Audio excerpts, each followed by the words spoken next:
Door रिश्तों की थामे रखें, आपस का प्यार कायम रखें। सारे त्योहार एक अवसर है अपनत्व और प्यार बढ़ाने का, एक दूसरे के करीब आने का और एक दूसरे को जानने का, समझने का। तो उठाइए त्योहारों के इस समय का लाभ और जुड़िए लोगों से।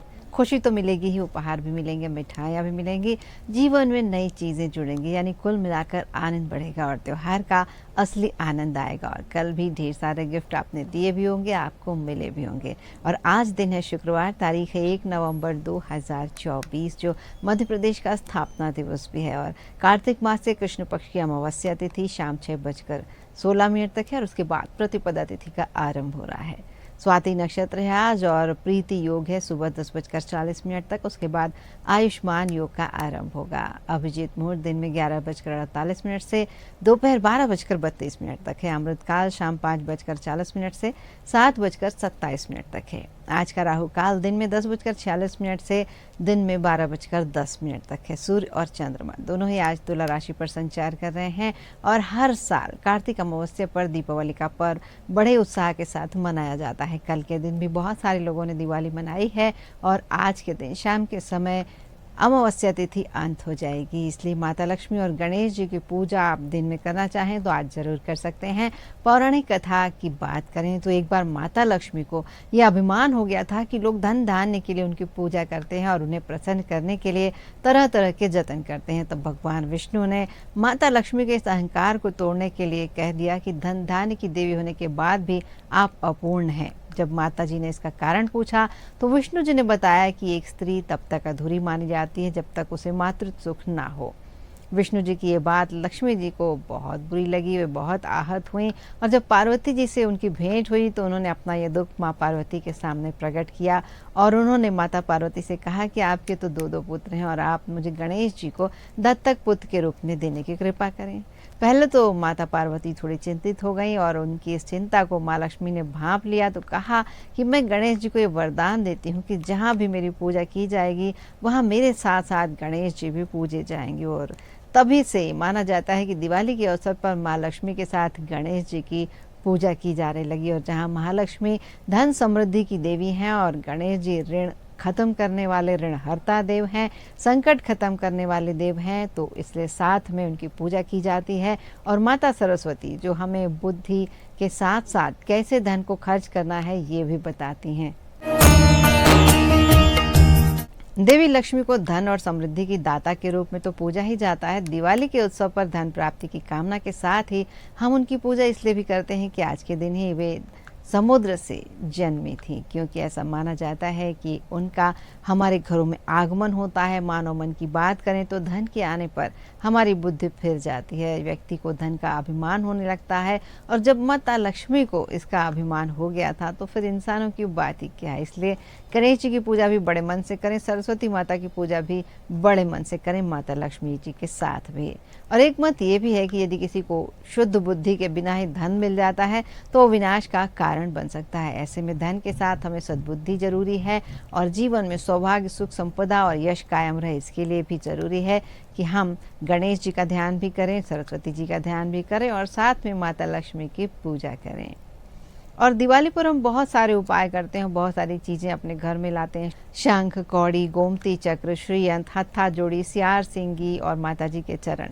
कौड़ी की बात करें तो इनका संबंध धन से जुड़ा होता है। कहा जाता है कि कौड़ी को तिजोरी में रखने से माँ लक्ष्मी की कृपा बनी रहती है। बिना कौड़ी के दीपावली का पूजन अधूरा माना जाता है। और ज्योतिष शास्त्र भी कहता है कि कौड़ी की पूजा करने से विशेष कृपा बनी रहती है। कौड़ियाँ सफ़ेद रंग की होती है, भूरे रंग की होती है, पीली होती हैं और चितकबरे रंग में भी आती हैं। इन्हें माँ लक्ष्मी का प्रतीक माना जाता है और ये समुद्र से मिलती हैं। कौड़ी को अपने घर में रखना शुभदायक तो है ही, पूजा घर में कौड़ी रखने से माता लक्ष्मी की कृपा बनी रहती है और जिस घर में कौड़ी की पूजा होती है उस घर में कभी धन की कमी नहीं होती है। पौराणिक मान्यताएं कहती हैं कि माँ लक्ष्मी समुद्र मंथन के दौरान जब प्रकट हुई थी तो कौड़ी धन को उसके साथ साथ अपनी ओर आकर्षित करती है, इसीलिए कौड़ियों को धन के पास रखा जाता है। और कौड़ी की पूजा किस तरह करें ये भी एक सवाल है। तो जब घर में माँ लक्ष्मी की पूजा हो रही हो तो सबसे पहले कौड़ी को केसर या हल्दी के घोल में भिगो लें। पूजा करने के बाद इन दो कौड़ियों को अलग अलग भागों में लाल कपड़े में बांध कर रखें। एक पोटली को घर की तिजोरी में रख दें और दूसरी पोटली को अपने पूजा घर में रख दें। इससे धन कि समृद्धि धन का आवागमन बना रहेगा।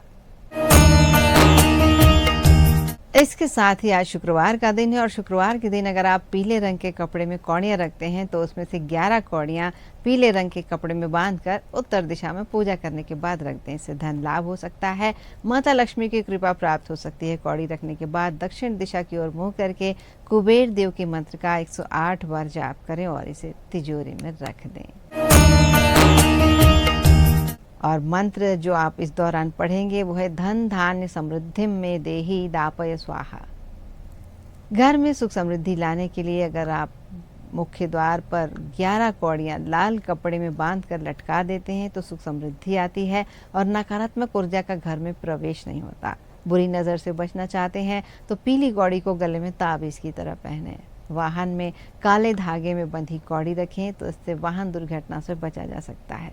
सावन के महीने में घर की उत्तर दिशा में 11 पीली कौड़ियाँ हरे कपड़े में बांध कर कहीं छुपा दें, इससे भी समृद्धि आती है। और गोमती चक्र की भी बात करते हैं। तंत्र शास्त्र से लेकर वास्तुशास्त्र तक गोमती चक्र के विशेष फायदे हैं।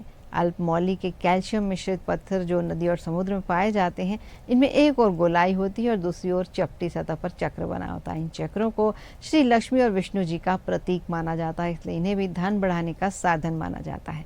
अगर बार बार नज़र लग जाती है तो किसी निर्जन स्थान में जाकर 3 गोमती चक्र अपने ऊपर से 7 बार उतार कर अपने पीछे फेंक दें और बिना पीछे देखे वापस लौट आएं। लगातार आर्थिक हानि होती है तो किसी भी महीने के पहले सोमवार को 11 अभिमंत्रित गोमती चक्र का हल्दी से तिलक करें और शंकर जी का ध्यान करके पीले कपड़े में बांधकर पूरे घर में घुमाएं और किसी बहते हुए जल में प्रभावित कर दें तो इससे आपको ज़रूर लाभ मिलेगा। अगर बच्चे बार बार डर जाते हैं, नज़र लग जाती है तो किसी भी महीने के पहले मंगलवार को अभिमंत्रित गोमती चक्र पर हनुमान जी के दाएं कंधे का सिंदूर लगाएं, तिलक करें और किसी लाल कपड़े में बांधकर बच्चे के गले में पहना दें। व्यवसाय को नज़र लग रही है तो 11 अभिमंत्रित गोमती चक्र लें, 3 छोटे नारियल की पूजा करके साथ में पीले कपड़े में बांधकर मुख्य द्वार पर लटका दें।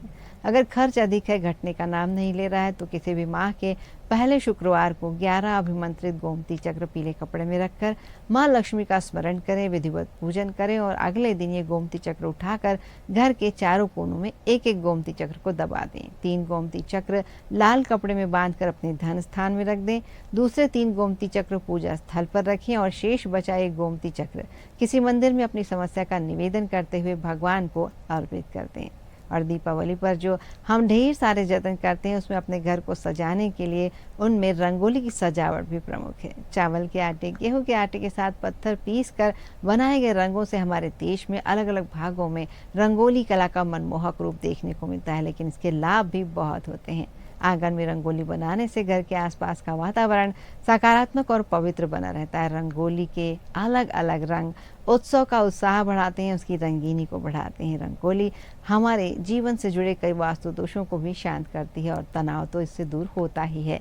रंगोली बनाना एक रचनात्मक काम है और जो लोग ये करते हैं उन्हें पूरी एकाग्रता और सावधानी बढ़ाए रखनी पड़ती है, तो हमारी एकाग्रता भी बढ़ती है। जब हम किसी काम को एकाग्रता के साथ करते हैं तो हमारा तनाव दूर होता है, क्योंकि हमारे दिमाग को नकारात्मक विचारों के लिए समय नहीं मिलता है। रंगों का सही तालमेल होने से हर रंगोली सुंदर लगती है और जो लोग रंगोली के रंगों का सुंदर संयोजन देखते हैं उन्हें प्रसन्नता मिलती है। रंगोली बनाने के साथ ही उसको ध्यान से देखने से भी तनाव दूर होता है। स्वास्थ्य को लाभ पहुंचाने वाली विधियों में रंग चिकित्सा यानी कलर थेरेपी भी एक चीज़ है और जब हम अलग अलग रंगों को स्पर्श करते हैं, देखते हैं, तो उन रंगों के पॉजिटिव इफ़ेक्ट्स हमारी सेहत पर होते हैं। जैसे लाल, पीला, नारंगी रंग उत्साह को बढ़ाता है। हरा और सफ़ेद, हल्का नीला रंग आँखों को सुकून देता है।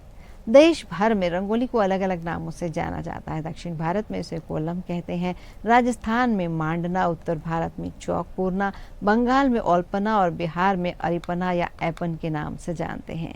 और जिन घरों के बाहर रंगोलियाँ बनी होती हैं वहाँ देवी देवताओं का वास होता है, क्योंकि देवी देवताओं को भी सुंदरता पसंद होती है, सफाई पसंद होती है। रंगोली फूलों से भी बनाई जाती है। हमारे घर की ओर देवी देवताओं और सकारात्मक ऊर्जा को आकर्षित करती है ये रंगोली। और सिर्फ दीपावली पर ही नहीं बल्कि घर के बाहर रंगोली रोज़ बनानी चाहिए। पुराने समय में लोग अपने अपने घर के बाहर रोज़ इसी तरह परंपरा के रूप में रंगोली बनाते थे।